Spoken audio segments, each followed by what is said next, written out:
ሰላም ጤና ይስጥልን ተመልካቾቻችን እንደምን ዋላችሁ እንደምን አመሻችሁ ከአንከር ሚዲያ ዝግጅት ክፍል ያክብሩ ሰላምታችን እናቀርባለን ዜናዎችን ይዘን መተናል ከዘውትር ተሳታፊያችን ጋር የዕለቱን ዜናዎች ወደ እናንተ እናደርሳለን አብራችሁን ቆዩ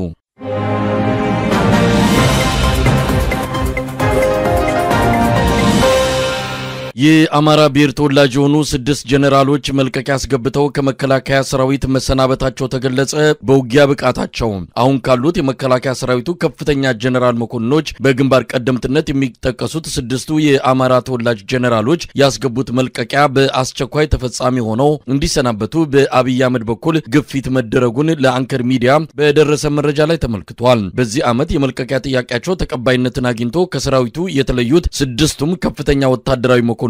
የብርጋዴር ጀነራልነት ማዕረግ ያላቸውና በተለይም ከዋት ጋር ተደርጎ በነበረው ጦርነት ከፍተኛ ሚና የተጫወቱ መሆናቸው ተመልክቷል ላንከር ሚዲያ በደረሰውና በስም ተጠቅሶ መሰናበታቸው የተገለጸው ከፍተኛ ጀነራል መኮንኖች ብርጋዴር ጀነራል ማርዬ በየነ ብርጋዴር ጀነራል አበበ በየነ ብርጋዴር ጀነራል ዳዊት ዮሐንስ ብርጋዴር ጀነራል ካሳ ደምሌ ብርጋዴር ጀነራል አለሙ አየለና ብርጋዴር ጀነራል ሲሳይ ወለኔ መሆናቸው ታውቋል ጀነራል መኮንኖቹ ከአማራ ህዝብ ጋር የአብይ አህመድ አገዛዝ የገባበት ጦርነት ፈተና እንደሆነባቸው ነው የተመለከተው በዚህ ጉዳይ ላይ ከዘውትር ተሳታፊያችን የተጨማሪ መረጃና አስተያየት እንቀበላለን እንግዲህ እነዚህ 6ቱ ብርጋዴር ጀነራሎች መልቀቂያ አስገብተዋል በራሳቸው ጊዜ ቢያስገቡም አብይ አህመድ በፍጥነት እንዲሰጣቸውና እንዲሰናበቱ ነው ውሳኔ ያስተላለፈው በመሆኑም 6ቱም ብርጋዴር ጀነራሎች በአሁኑ ሰዓት ከመከላከያ ሰራዊቱ ውጪ ሆነዋል ምንድነው አንደኛ የሥርዓቱን መፍረስና መበስበስ የሚያሳይ መረጃ ዋነኛ ቁልፍ መረጃ ነው በእነዚህ በ6 ጀነራሎች ላይ መልቀቂያውን በፍጥነት መስጠቱ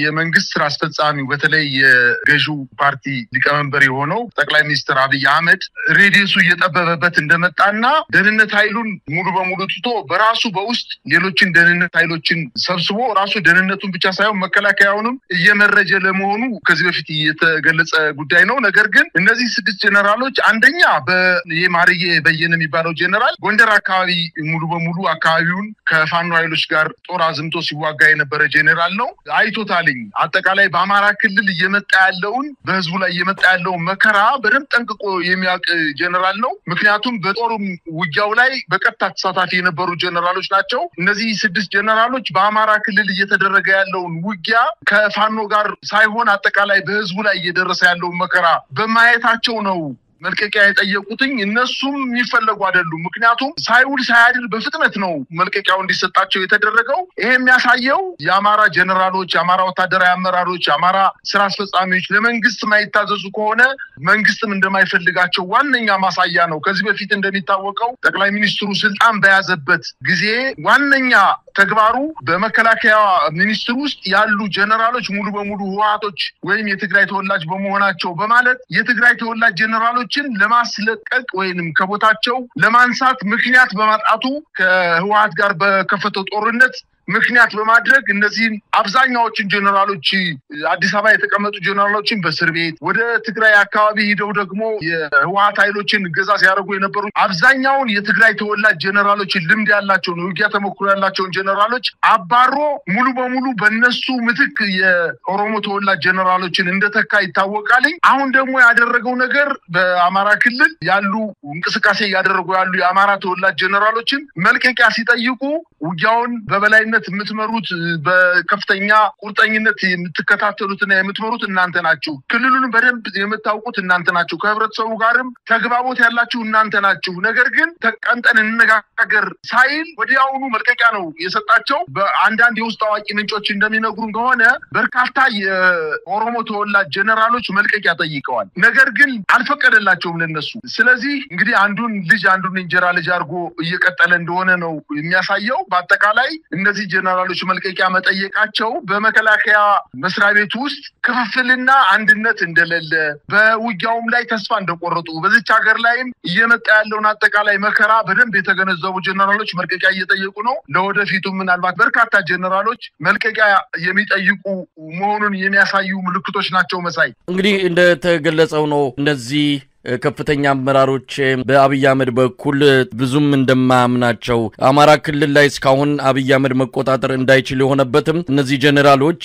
መረጃ ያቀብላሉ ከዚህ በተጨማሪም ከፋኖ ጎን ሆነው በድብቅ መከላከያ ሰራዊቱን ያስመታሉ የሚልም ጥርጣሬ በስፋት እንዳለው ነው የሚነገረውና ከዛ ከሰራዊቱ ተገፍተው እንዲወጡ የተለያዩ ሙከራዎች ሲደረግ እንደነበረና በመጨረሻም እነሱ ሁኔታው ጥሩ እንዳልሆነ ስለተረዱ መልቀቂያ ማስገባታቸውን ይሄንን መልቀቂያ ወዲያውኑ በፍጥነት እንዲሰጣቸው ነው ያደረገው እንደተባለም ከመከላከያው ሙሉ ለሙሉ ለመቆጣጠር ከዚህ ቀደም በትግራይ ጦርነት የትግራይ ወታደራዊ ጀነራሎችን በሙሉ ነው እንዲባረሩ የተደረገው በዚህም ቁልፍ ቦታዎችን በትግራይ ተወላጆች የተያዘውን በሙሉ አስለቅቋል አሁን ደግሞ በርካታ የአማራ ብሔር ተወላጅ የሆኑ ወታደራዊ መኮንኖችንም እንደዚሁ ለማሰናበት ይሄንን አጋጣሚ ይፈልግ ነበር አሁን በራሳቸው ጊዜ መልቀቂያ ያስገብተዋል በቀጣይ በጦርነትና በተለያየ መልኩ የሚሰናበቱ እንደሚኖሩና ዋና ግቡም ሙሉ በሙሉ መከላከያ ሰራዊቱን አብይ አህመድ በታማኝና በራሱ ሰዎች ብቻ በመያዝ መከላከያ ሰራዊቱን ሙሉ ቁጥጥር እንዲኖረው ለማድረግ እንደሆነ ነው የተገለጸው ይሄ ደግሞ አደጋ እንዳለው ነው የሚነገረው ከፊት ከኤርትራ ጋር ጦርነት ይኖራል ተብሎ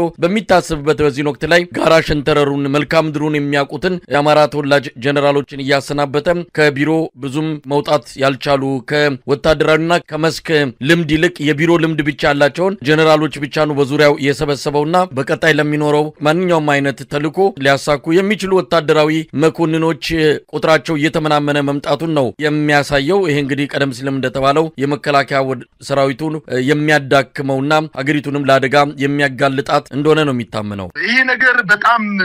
ወደ ኋላ ተመልሰን ስንመለከት ባንዶ የህዋት ጀነራሎች አገሪቱን ተቆጣጥረው በነበረበት ሰዓት አንድ የህዋት ሻለቃ ከአማራና ከኦሮሚያ ጀነራሎች በላይ ማዘዝ እንደፈለገ መሆን የሚችልበት ሁኔታ ነው የነበረው እነዚህ አሁን በመንግስት ላይ ከፍተኛ ስልጣን ይዘው ያሉ ጀነራሎች ያው የኢህአዴግ የጡት ልጆች በመሆናቸው ያንን መርህ ነው እየተከተሉ ያሉት እነዚህ ጀነራሎች ምናልባትም በቢሮ ይቀመጡ እንጂ አንዳንድ ስራዎችን ወደ አማራ ክልል ምደው ተንቀሳቅሰው ጦሩን ለመምራት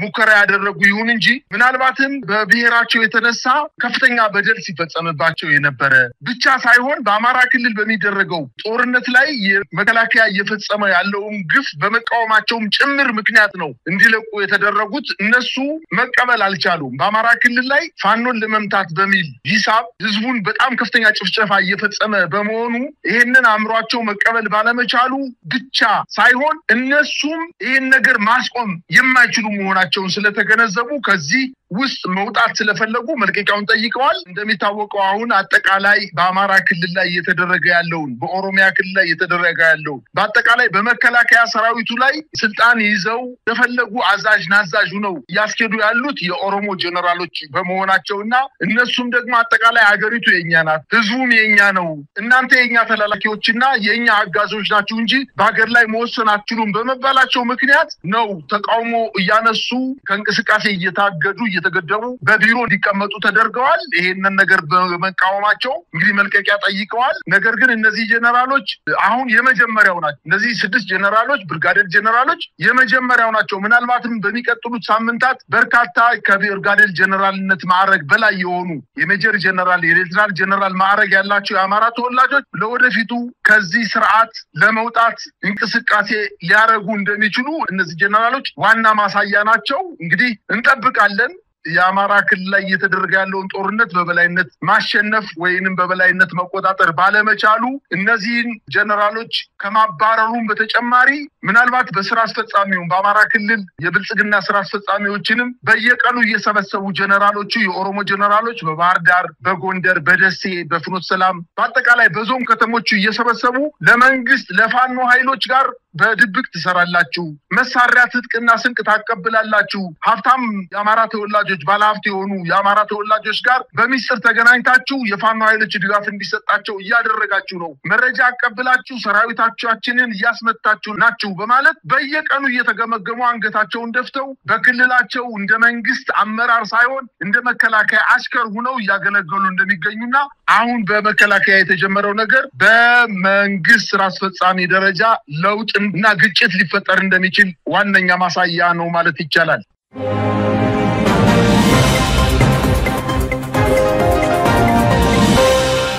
በአማራና በኦሮሚያ ክልሎች የአብይ አህመድ ሰራዊት ከፍተኛ ኪሳራን እየደረሰበት መሆኑ ተገለጸ። ባለፈው ሳምንት በሁለቱ አካባቢዎች በተለያዩ ቀጠናዎች በተደረጉ በርካታ ውጊያዎች የአብይ አህመድ ሰራዊት በሰውና በጦር መሳሪያ ከፍተኛ የተባለ ኪሳራ እንደደረሰበት ያገኘነው መረጃ ያመለክታል። በአማራ ክልል በተለይም በጎንደር በጎጃምና በወሎ ላለፉት 2 ሳምንታት በዘመቻ ቋራ ቃል ኪዳን እየተካሄደ ባለው ውጊያ የአብይ አህመድ ጥምር ጦር ላይ የደረሰው ኪሳራ ኮትሮ በተለየ ሁኔታ የተመዘገበ መሆኑን ከየቀጠናዎቹ በደረሰን መረጃ ላይ ተመልክቷል። በኦሮሚያ ክልል የኦላ ሰራዊት በተለያዩ አውደ ውጊያዎች ከፍተኛ ድል ማስመዝገቡም እንዲሁ በተለያዩ ወገኖች መረጃዎች ማረጋገጥ ተችሏል። የኦሮሞ ነጻነት ሰራዊት ኦላ እንዳስታወቀው በዘመቻ 1000 ግንባር ባለፈው ሳምንት ብቻ በ32 ቦታዎች ውጊያዎች መደረጋቸውን በዚህም ወደ 1000 የሚጠጋ የአብይ አህመድ ሰራዊት ከጥቅም ውጪ መሆኑ ተመልክቷል። ይበንዲ እንዳለ ለፋኖና ለኦሮሞ ነጻነት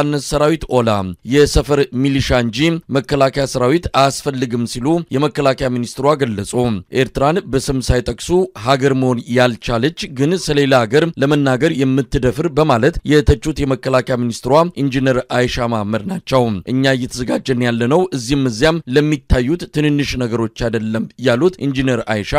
ኤርትራን በስም ሳይጠቅሱ አጣጥለዋል። የኢንጂነር አይሻ ንግግር በቅርቡ ፕሬዝዳንት ኢሳያስ አፈወርቂ ብልጽግናን በተመለከተ ለተናገሩት ምላሽ እንደሆነ ነው የፖለቲካው ታዛቢዎች የሚገልጹት። በራሱ አገር ነው ብለህ ራሱ ለመጥራት የሚያስቸግር የራሱ አገር ህዝብ በፍርሃት ተሸብቦ የሚኖርበት በተቻለ አጋጣሚ አገር ለቆ የሚወጣባቸው ሀገራት ግን በዚህ ልክ ስለ ኢትዮጵያ ለመናገር እንትን ማረጋቸው ያው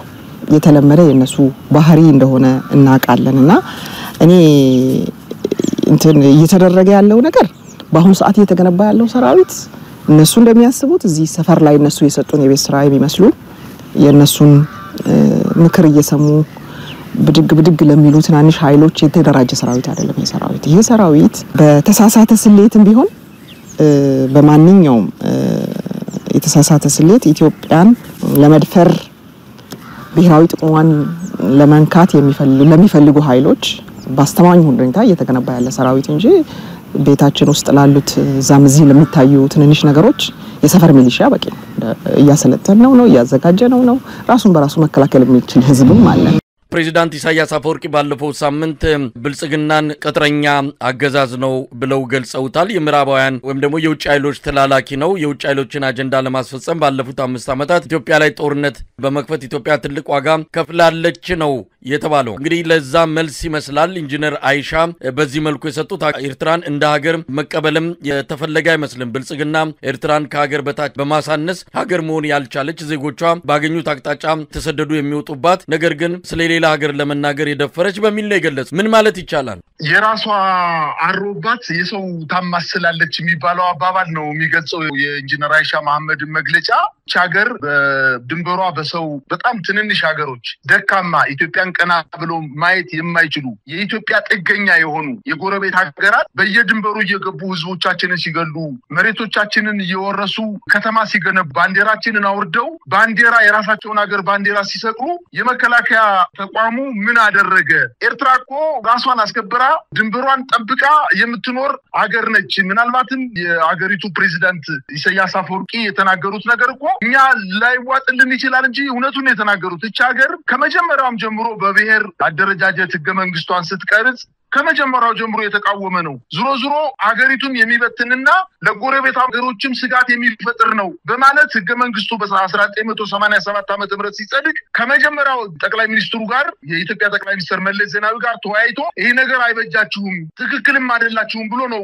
መግለጫ የሰጠው። 9 ብሔረሰብ ያላት ቢሆንም በብሔረሰብ ምንም ልዩነት የማይፈጠርባት ሀገር እንደሆነች ነው። ይሄ ነገር ግን ዙሮ ጎረቤት ሀገሮችን እንደሚበጠብጥ ስላወቀ የኢትዮጵያ መንግስት እያደረገ ያለው እየተንቀሳቀሰ ያለበት መንገድ ኤርትራንም የሚረብሽ በመሆኑና ከዚህ በፊት ከ30 ዓመት በፊትም የተናገረው ነገር እንደ ትንቢት እየተፈጸመ ስለሆነ አሁንም እንደው ቢሰሙ በማለት የሰጠው መግለጫ ሊያበሳጫቸው አይገባም ነበር። ግን የመከላከያ ሚኒስትሯ የሰጠችው መግለጫ እንዲሁ ዝም ብሎ የተነፋ ጎማ የሚመስል ነገርና በመርፌ ሲመታ ወይም ሲነካ የሚተነፍስ አይነት መግለጫ ነው የሰጠችው። አጠቃላይ የሀገሪቱ መከላከያ ሰራዊት በሙሉ አማራ ክልልና ኦሮሚያ ክልል ገብቶ በየጉራንጉሩ እየገባ የሚያርሰውን ገበሬ በቤቱ የተቀመጠውን ንጹህ ዜጋ ሴቶችን ሳይቀር ሽማግሌዎችን ቀሳውስትን መነኮሳትን የሸሆችን ሳይቀር እየገደለ ያለ ስርዓት ድንበሩን ትቶ ለጎረቤት ሀገሮች አስደፍሮ ያለ መንግስት በየትኛው ሞራል ነው ሚዲያ ላይ ወጣሷ እኛ እየተዘጋጀን ያለ ነው ለትልልቅ ለጠላት ሀገሮች እንጂ ሀገር ውስጥ ላለው ግጭት አይደለም በማለት እየተናገረች ነው የትኛውን የተናገረችውን እንመነው ለጎረቤት ሀገሮችን ጠላት ነው ብለው ከፈረጁኮ የጎረቤት ሀገራት እየመጡ በድንበሮቻችን ላይ እኮ ህዝቦቻችን እየገደሉ ያለበት ሁኔታ ስላለ ይሄ ዝም ብሎ የቀቢጸ ተስፋ መግለጫ ነው የሚሆነው ነገር ግን የኤርትራ መንግስት እንቅስቃሴ እጅግ በጣም እንዳስፈራውና ምናልባትም ጦርነት ቢከፍት ሊደርስበት የሚችለውን አጠቃላይ ክሳራ ከግምት ውስጥ ያላስገባ መግለጫ ነው ማለት ይቻላል እንግዲህ ኢንጂነር አይሻ ኤርትራን በስም አልጠቀሱም ግን ኤርትራን ሊሆን እንደሚችል ከንግግራቸው አውድ መረዳት የሚቻል ጉዳይ ነው ለምን መጥራት እንዳልፈለጉ ወይም ደግሞ ፕሬዝዳንት ኢሳያስ ደረጃ የተሰጠን አቋም ለምን በመከላከያ ሚኒስትሯ ደረጃ ሊሰጥ እንደተፈለገ የሚታወቅ ነገር የለም ሀገር መሆን ያልቻለች የሚሉ አገላለጽ በራሱ ከምን አንፃር ነው ሀገር መሆን በህዝብ ብዛት ነው ወይስ ከምን መለኪያ ተመልክተው እንደዛ አይነት ድምዳሜና ፍረጃ አድርገው እንደገለጹ ግልጽ አይደለም ሀገርም ማናት በመንግስታቱ ድርጅት በአፍሪካ ህብረት ቁና ተሰጥቶ ላለፉት 34 አመታት ራሷን ችላ የምትኖር ሀገር ናት ችግሮች የሉባትም ችግሮች አሉ ነገር ግን በዚህ ደረጃ ለመግለጽ ለምን እንደተፈለገ የሚያውቁት እነሱ ብቻ ናቸው ሌላው እንግዲህ እነሱ የሚልኳቸው ትንንሽ ኃይሎች በየሰፈሩ እንድንጠመድ ፈልገው ነው መከላከያ ሰራዊቱ ለዛ አይደለም እየተዘጋጀ ያለው የሚል ነገር አንስቷል እውነት የኢትዮጵያ መከላከያ ሰራዊት መከላከያ የሚለውን እንደው ሊያሟላ ይችላል ወይ ቁመናው ምን አይነት ነው የሰፈር ሚሊሻ በሚል የሚገልጹ ጥቂቶች አይደሉም እንደውም ፋኖ አንዳንድ ጊዜ ኃላፊነቱን ሀገራዊ ኃላፊነቱን እየወሰደ ነገ እቺ ሀገር ያለ ሰራዊት ያለ መከላከያ እንዳትቀር በሚል በርካታ ስራዎችን እየሰራ እንዳለ እናውቃለን አሁን ይሄ በዚህ ደረጃ ሊገለጽ ነው ወይ ፋኖን መመከታቅቶቱ ከሁለት አመት በላይ እንደዚሁ መንደር ለመንደር ሲርመጠመጥ የቆየ ሰራዊት ምን ሊያደርግ ይችላል ከዚህ በኋላ የተዘጋጀ ነው ለሌላ ለትልቅ ተልኮ ነው መንደር ውስጥ ላሉ ትንንሽ ኃይሎች አይደለም ብለው በዚህ ደረጃ ንቀታቸውን ለማሳየት የሞከሩት ምን ለማለት ፈልገው እቺን ሀገር የሚመሩት ስራ አስፈጻሚ ወይም የብልጽግና አመራር ሁለት አቢስ ናቸው ሀገርማ ሀገር ናት ኤርትራ ኢትዮጵያ በጣም በከፍተኛ ደረጃ አደጋ በወደቀችበት ጊዜ የህዋት ኃይሎች ራሳቸውን በደንብ አድርገው አገግመው ሰራዊት አሰልጥነው የሰሜን ዕዝን መተው ራቁቱን ሰራዊቱን ራቁቱን በአስር ሺዎች የሚቆጠሩ ሰራዊት ራቁቱን አምልጦ ኤርትራ ከገባ በኋላ ልብስ አልብሰው ምግብ ቀለብ ሰጠው የቆሰለውን አክመው ትጥቅና ስንቅ ሰጠው ታንክና መድፍ ሰጠው እቺን ሀገር ያዳኗት እኮ የኤርትራ መንግስት ነው ሀገርማ ሀገር ናት እኛ ውለታ ምንረሳ ህዝቦች አይደለም ትናንትና ሾርት ሜሞሪ ያለ ሲሳደብ የነበረው ጠቅላይ ሚኒስትሩ ሾርት ሜሞሪ መሆናቸውን እኮ ዛሬ እያሳየን ነው ትናንትና በህዝብ ተወካዮች ምክር ቤት የማይረሳ ታሪካዊ ንግግር አድርጎ የኤርትራ መንግስትና ህዝብ ያደረጉልንን ውለታ በፍጹም ልንረሳው የማንችለው እዳ አለብን የኤርትራ ህዝብና መንግስት ለሰራዊታችንና ለኢትዮጵያ አንድነት ያበረከቱት አስተዋጽኦ በታሪክ ተመዝግቦ እድሜ ልካችን ዝንት ዓለማችን የሚኖር ታሪክ ነው ብሎ ተናግሮ 2 አመት ሳይሞላው እኮ ነው ዛሬ ትንሽ ሀገር ህዝቦቿ የሚሰደዱባት ሰላም የሌላት እንደ ሀገር ማትቆጠር እንደ ሀገር ስለተቆጠረች አይደለም ሄደው ሰራዊቱ አስፈላጊውን ስንቅና ተቀብለው ማጥቃት አድርገው ራሳቸው ሰራዊታቸውን ሰውተው ህወሓት አዲስ አበባን እንዳይቆጣጠር አብዛኛውን መስዋዕትነት ከፍለው ኢትዮጵያን ከመፍረስና ከመበታተን ያዳኗት ስርዓቱንም የብልጽግና ስርዓቱንም ዛሬ እንደፈለገ ዘራፍ ንግግር እየተናገረ ያለውን ስርዓት እንኳን እድሜው እንዲራዘም ያደረገው እኮ የኤርትራ መንግስትና የኤርትራ ሰራዊት ነው በትግራይ ክልል በአማራ ክልል በአፋር ክልል ገብቶ ከመከላከያ ሰራዊት ጋር አብሮ አንድ ጉድጓድ ተቀብሮ ጠቅላይ ሚኒስትሩ ብቻ ሳይሆን ወታደራዊ ጀነራሎች ሳይቀርቆ በመድረክ እየወጡ እያለቀሱ ነው ሲናገሩ የነበሩት ዛሬ ይህን ሁለት አረስተው እቺ ሀገር ትንሽ ናት ቢጥጥ ሀገር ናት አቅም የላትም ምናምን አቅም ከሌላት ሲሞክርና ያየዋል ነገር ግን ሁሉ ጊዜም ብሽቀትና ንዴት አለባቸው በኤርትራ መንግስት እና በኤርትራ ህዝብ ጥንካሬ ህዝባቸውን አንድ አድርገው መምራታቸው ሁሉ ጊዜ ያበሳጫቸዋል ዛሬ እኮ ትምህርት ቤቶች ተዘግተው መምህራን ሳይቀር ከሀገር እየተሰደዱበት ያለው ቄስና መነኩሴ ሳይቀር ከሀገር እየተሰደዱበት ያለው እኮ ኢትዮጵያ ነው በወሎ አካባቢ በሰሜን ወሎ በደቡብ ወሎ አካባቢ እኮ መንደሮች ሙሉ በሙሉ ሰው አልባ እስከመሆን ደረጃ ደርሰዋል ዛሬ በቀይ ባህርና በሶማሌ በጅቡቲ በኩል በሊቢያ በኩል በመርከባዊ ስደት እየሄደ እየሞተ ያለው ከችግርና ከመከራ ከዲሞክራሲያዊ መንግስት ጦት ከአጠቃላይ በኢትዮጵያ ላይ ከተፈጸመው ረሃብና መከራ ቸነፈር አንፃር በድህነት ላይ ያተኮረ ስደት ነው ያደረገ ያለ ኢትዮጵያ እና እንደው ቅድም ሲጀምረው የራሷን አሮባት የሰው ታማስላለች ማለት ያልኩት ንግግር ኢንጂነር አይሻን በደንብ አድርጎ የሚገልጽ መሆኑን ነው ማየት የቻልኩት መሳይ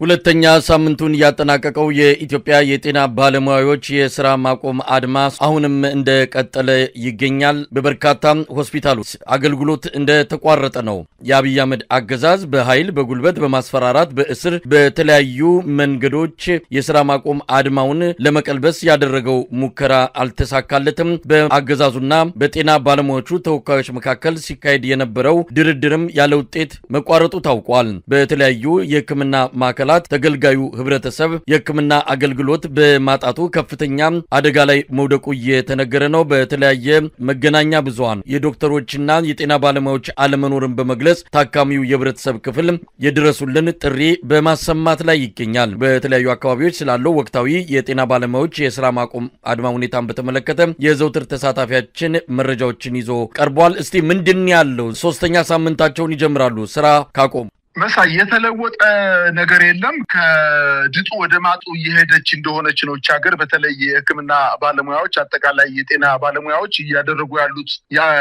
የሥራ ማቆም አድማ እንቅስቃሴ መንግስት በተለያየ መንገድ ሂዶ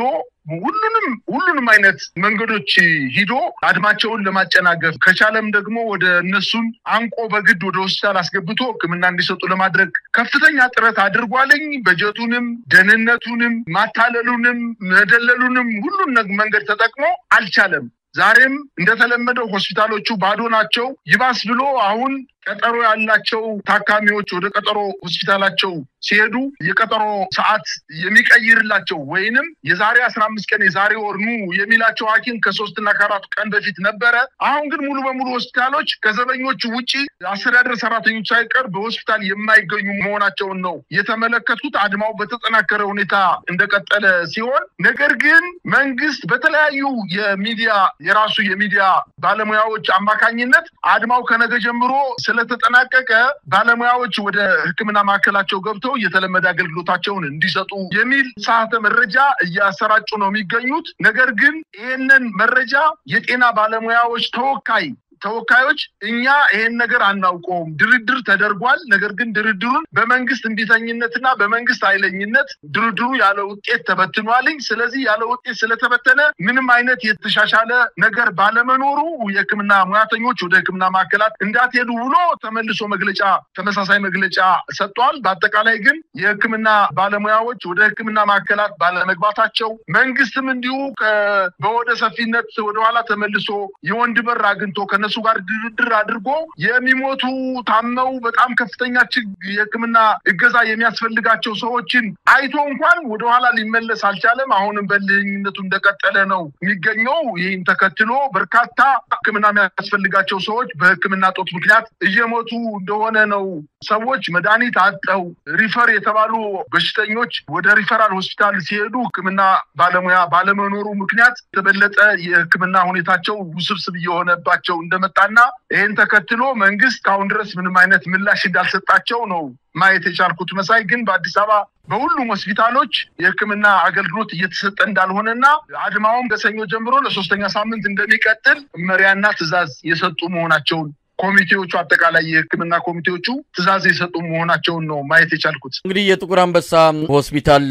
አድማ የመቱ ሬዚደንት ሐኪሞችን የጤና ባለሙያዎችን ሙሉ በሙሉ ከግቢው የማስወጣቱ እንቅስቃሴ የተጠናከረ ነው። አገዛዙ ስራ ማጀምሩ ከሆነ ከግቢው ለቋችሁ ውጡ በሚል የመጨረሻ የቀሩትን ያስወጣ እንዳለ ነው። ተማሪዎቹ ወይም የሕክምና ተማሪዎቹ በአቋማቸው ጸንተው ሻንጣቸውን ይዘው እየወጡ ነው ያሉት። በአገዛዙ የተለያዩ ማስፈራሪያ እርምጃዎች የሚሰበሩ እንዳልሆኑ ነው የታየው። ሌላው በአዋሳ ዩኒቨርሲቲ አድማ የመቱትን የዩኒቨርሲቲው ሐኪሞችን የጤና ባለሙያዎችና ሌሎች ጤና ሳይንስ ኮሌጅ ተማሪዎችን በተጭበረበረ መልኩ ልክ ይህንን ንቅናቄ ከሚመራው ከኢትዮጵያ የጤና ባለሙያዎች ንቅናቄ ቦርድ የተሰጠ መግለጫ አስመስለው ሐሰተኛ በጣም አስገራሚ ነገር ነው ሐሰተኛ ማስታወቂያ ለጥፈው ማደናገር እንዲከሰት ለማድረግ ነበር ጥረት የተደረገው ነገር ግን የኢትዮጵያ የጤና ባለሙያዎች ንቅናቄ ቦርድ ማስታወቂያው ሐሰተኛና ከንቅናቄው ትክክለኛ የቦርድ አካል ያልወጣ በመሆኑ የሐዋሳ ዩኒቨርሲቲ ስፔሻላይዝድ ሆስፒታል የሚመለከታቸው የጤና ባለሙያዎች እንዲሁም በአድማው ላይ ያሉት በዚህ እንዳይደናገሩ ጥሪ ያቀረበበት ሁኔታ ነው ያለው ከዚህ በተጨማሪ በአዳነች አቤቤ የሰሞኑ ጤና ባለሙያዎች ስብሰባ እንደዚሁም የመምህራን ስብሰባ ላይ የተገኙት ሙሉ በሙሉ ማለት በሚቻል መልኩ የብልጽግና ካድሬዎች እንደሆኑ ነው የታወቀው ደሞዝ አነሰን ሳይሆን እንደውም በቂ ነው የሚሉ የጤና ባለሙያዎች መገኘታቸው በራሱ አገዛዙ ምን ያህል በፕሮፓጋንዳ የተሳከረና መላቅጦ የጠፋበት እንደሆነ የሚያሳይ ነው ቢያንስ ችግሩን እንኳን አንስቶ ለመፍትሄ መነጋገር አንድ ጉዳይ ሆኖ ሳለ ፈጽሞ እንደውም አዳነች አቤቤ የምትወደስበት አዳነች አቤቤ የምትመሰገንበት መድረክ መሆኑ ምን ያህል አገዛዙ ለመፍትሄ ባልተዘጋጁ ሰዎች የሚመራ እንደሆነ የሚያመላክት ነው እንግዲህ ሶስተኛ ሳምንቱ ይጀምራል ምናልባት በጣም ሲጠበቁ የነበሩት ሲኒየር ሐኪሞች አሁን ወደ መጨረሻው ጫፍ እየደረሱ ነው እነሱ ናቸው አድማው በተሳካ ሁኔታ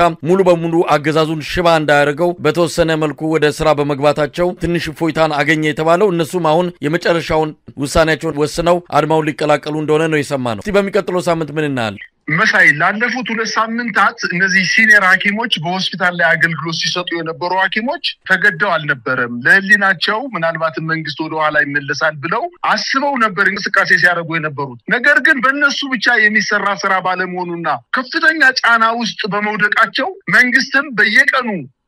እየወሰደ ያለው እርምጃ የጤና ባለሙያው መብት የሚያስከብር ሳይሆን የበለጠ መብታቸውን ረግጦ በጉልበትም በተለያየ መንገድም ወደ ህክምና ማዕከላት ለማምጣት ከፍተኛ ጥረት እያደረገ እንደሆነ ሲረዱ ደብዳቤ ጽፈው ለመንግስት ማስጠንቀቂያ ሰጥተው በጨዋ ደንብ ይህን ጥያቄዎች 12 ጥያቄዎችን መመለስ ካልቻላችሁና 4 ደግሞ ቅድመ ሁኔታዎችን የጤና ባለሙያዎች የታሰሩ እንዲፈቱ ማንገራገሩ እንዲቆም ማስታወቂያ የለጠፋችሁትን አዲስ ቅጥር አቁማችሁ ምናምን የሚል 4 ቅድመ ሁኔታዎችን መንግስት አስገንዝበው ድርድሩን ባለመሳካቱ ምክንያት እየተደረገ የነበረው ድርድር ባለመሳካቱ ምክንያት እና ህክምና በሚሰጥበት ጊዜ የተሟላ ሐኪም ባለመኖሩ ለሚፈጠረው የህግ ክፍተት ለሚፈጠረው የቴክኒክ ችግር ምክንያት መንግስት ዋስትና ሊሰጠን ባለመቻሉ በማለት ለቀው ወጣዋል እኮ አሁን ከነገሰኞ ጀምሮ ሆስፒታሎች ሙሉ በሙሉ ባዶ ናቸው ስለዚህ መንግስት እርምጃውን እንደቀጠለበት ነው አሁን አንተ እንዳልከው እንደዚህ አይነት እርምጃዎችን የተሳሳቱ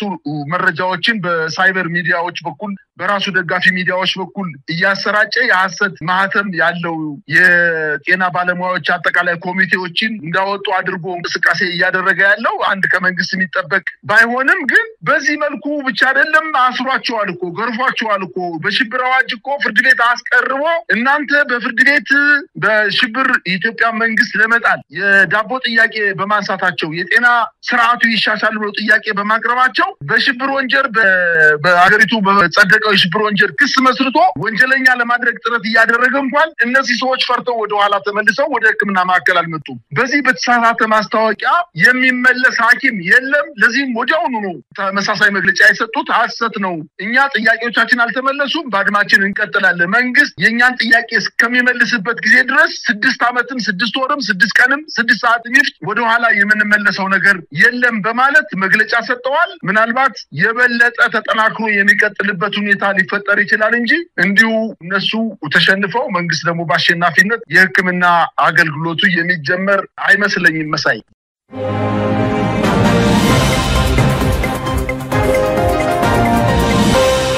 የአብይ አህመድ አገዛዝ በአዲስ አበባ ወጣቶችን በማስገደድ በትላንትና ዕለት በየወረዳው ስብሰባ ማድረጉ ተገለጸ። በስብሰባዎቹም በማስፈራራት ወጣቶቹ ከአመጽ ተግባራት እንዲታቀቡና ለታጣቂ ኃይሎች በሚያሰራጯቸው መረጃዎች እንዳይደናገሩ በመጠየቅ ከፍተኛ የሆነ የማዋከብ ስራ ሲሰሩ እንደነበረ ያገኘነው መረጃ ያመለክታል። ስጋት ላይ ያለው የአብይ አህመድ አገዛዝ ወጣቶቹን በተለያየ መዋቅር ውስጥ በማስገባት ነው በትላንትና ዕለት ስብሰባ ያደረገው። በሌላ በኩል የአዲስ አበባ የታክሲ ደንብ አስከባሪዎች ከፍተኛ መዋከብ እየተፈጸመባቸው እንዳለም ተመልክቷል። በርካታ የታክሲ ደንብ አስከባሪዎች መታሰራቸውንም ነው ያገኘነው መረጃ የሚያመለክተው። ምንድን ያለው ከዚህ አንፃር እንደው የምንሰማው ነገር አለ። በትላንትና ዕለት በየወረዳው ስብሰባ ተደርጓል። ወጣቶችን ጠርተው ምንድነው የሆነው? ትናንትና በአጠቃላይ በአዲስ አበባ ከተማ የሚገኙ ወጣቶችን በግድ በየአዳራሾቹ ስብሰባ ከማድረጉ በፊት በ10 ሺዎች የሚቆጠሩ ታክሲ ደንብ አስከባሪዎችን በተለያዩ አካባቢዎች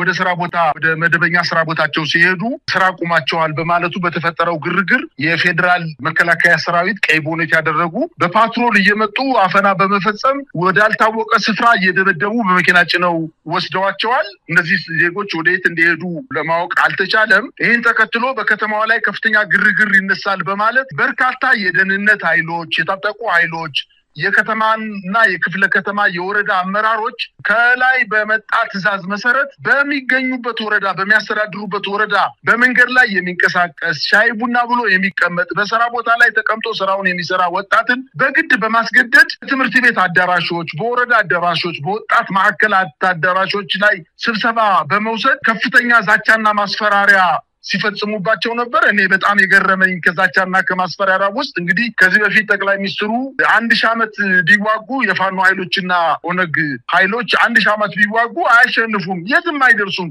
ሲል የነበረው አሁን ዛሬ ደግሞ እንደዚህ የደህንነት ኃይሎች የመከላከያ ከፍተኛ መኮንኖች እንዲሁም የክፍለ ከተማና የወረዳ አመራሮች ወጣቶችን ሰብስበው አንደኛ በዩቲዩብ በፌስቡክ እና ተለያዩ የሚዲያ እንትኖች የጽንፈኛ ኃይሎችን ሚዲያ የምትከታተሉ ኃይሎች ወጣቶች ካላችሁ ውርድ ከራሳችሁ እኛ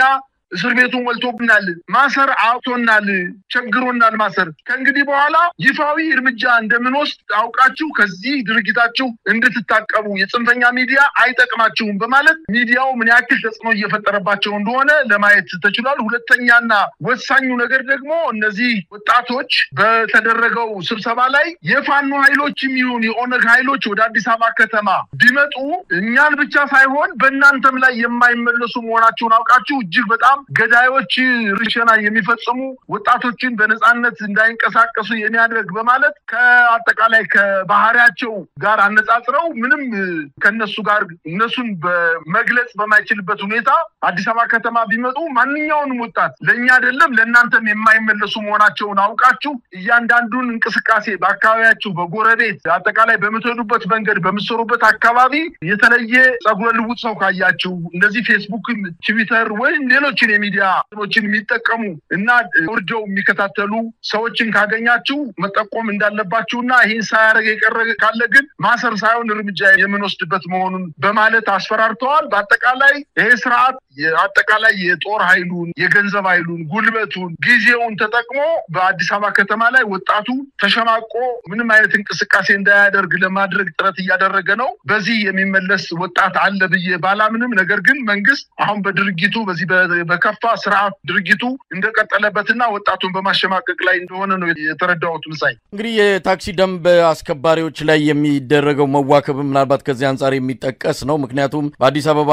ነዋሪ የሆኑ ወጣቶች የታክሲ ደንብ በማስከበር ስራ የሚተዳደሩ ቤተሰብ ያላቸው ልጆች ያሏቸውን ነው በሙሉ ስራ ያስቆሙት። ማስቆም ብቻ ሳይሆን እንቅስቃሴ ውስጥ ገባላችሁ መንግስትን ለማዳከምና መንግስትን ለመጣል ለሚሞክሩ ኃይሎች እናንተ ዛ ተገናኝታችሁ ችግር ልትፈጥሩ ትችላላችሁ በሚል በስጋት ያሰሯቸው ያዋከቧቸው እንዳለ ነው የሰማነው። ምናልባት የታክሲዎች አድማ ይመታልን በሚል በዋናነት አስቀድሞ እነዚህን በማሰርና በማዋከብ ሊመጣ የሚችለውን አጠቃላይ የታክሲዎች እንቅስቃሴ አድማ ኮዲው ለመቀልበስ እየተሞከረ ያለ ይመስላል። የታክሲ ደንብ አስከባሪዎች ከታክሲ ሹፌሮች ጋር ጥብቅ ቁርኝት ነው ያላቸው። ወንድማዊነት የሆነ ግንኙነት የሚመስል ግንኙነት አላቸው። አንተ እንዳልከው የታክሲ ሹፌሮች አድማ ያደርጋሉ በሚል እሳቤ ቀድሞ እነዚህ የሥራ ባልደረቦቻቸውን ከሥራ በማባረር አንዳንድ እንቅስቃሴ የሚያደርጉትን ደግሞ አስሮ በመደብደብና ወደ ተለያዩ ወታደራዊ ካምፕ በመውሰድ ያላቸውን ጥንካሬ በመስፈር ግንኙነታቸውን እንዳያደርጉ ለማድረግ የተደረገ ሴራ ነው። ነገር ግን እነዚህ ወጣቶች ከዚህ በፊት እንደሚታወቀው ለበርካታ ጊዜ ብልጽግና በተለያዩ አዳራሾች እየጠራ የታክሲ ሹፌሮችንም ይሁን የታክሲ ተራ አስከባሪዎችን የብልጽግና አባል እንዲሆኑ መረጃ እንዲሰጡ እያንዳንዱን ታክሲ እንቅስቃሴ እንዲከታተሉ የመኪና እንቅስቃሴ እንዲከታተሉ የደህንነት ስራ እንዲሰሩ በለበርካታ ጊዜ ስልጠና የሰጣቸው ቢሆንም ነገር ግን የመንግስትን አጠቃላይ የተሰጣቸውን የቤት ስራ መስራት ባለመቻላቸው ያላቸውና በተገቢው መንገድ ስራቸውን ብቻ እየሰሩ የነበረ ስለሆነና መንግስት ከነሱ ሲፈልገው የነበረውን ነገር ማግኘት ባለመቻሉ እነዚህ ሰዎች ሙሉ በሙሉ ከስራ በማስወገድ በእነዚህ ምትክ ከራሱ ማህበራዊ መሰረቴ ነው ከሚላቸው አካባቢዎች ወጣቶችን በማምጣት ሙሉ በሙሉ የብልጽግና ካድሬዎችና አባላት የሆኑ ወጣቶችን አምጥቶ በማሰማራት የታክሲ ደንብ ማስከበር ዋነኛ ዓላማ ሳይሆን አካባቢውን በመቆጣጠር እንቅስቃሴውን የእያንዳንዱ ዜጋ እንቅስቃሴ በተለይ የከተማውን ነዋሪ የአጠቃላይ የፖለቲካ እንቅስቃሴ ወሬዎችን ምናምን ለማቀበል ሆን ብሎ አደራጅቶ የሚያስገባቸው ኃይሎች እንዳሉና ለነዚህም አሁን በትናንትናውና በዛሬው ዕለት በተለያዩ አዳራሾች ላይ ስልጠና እየሰጣቸው እንደሚገኝና ምናልባትም ከነገ ጀምሮ በተለያዩ የታክሲ ተርሚናሎች ላይ እነዚህን የሥርዓቱ ደጋፊ የሆኑ ደህንነት ኃይሎችን ወደ ታክሲ ተርሚናሎች ወይም ወደ ታክሲ ባስ ተርሚናሎች አካባቢ በትኖ አሰማርቶ የአዲስ አበባ ከተማን ህዝብ የመመረሽ ስራ ከነገ ጀምሮ ሊጀመር እንደሚችል የደረሰኝ መረጃ የሚያሳየው። ነገር ግን የአዲስ አበባ ከተማ ህዝብ እነዚህን ሲያባርር መንግስት እነዚህን ነባሮችን ወጣት ሲያባርር ምን ሊያደርግ እንዳሰበ ቀድሞ ጠንቅቆ ያወቀ ስለሆነ ጥንቃቄም ከወዲሁ ማድረግ የሚችል መሆኑን ነው መገንዘብ የቻልኩት። መሳይ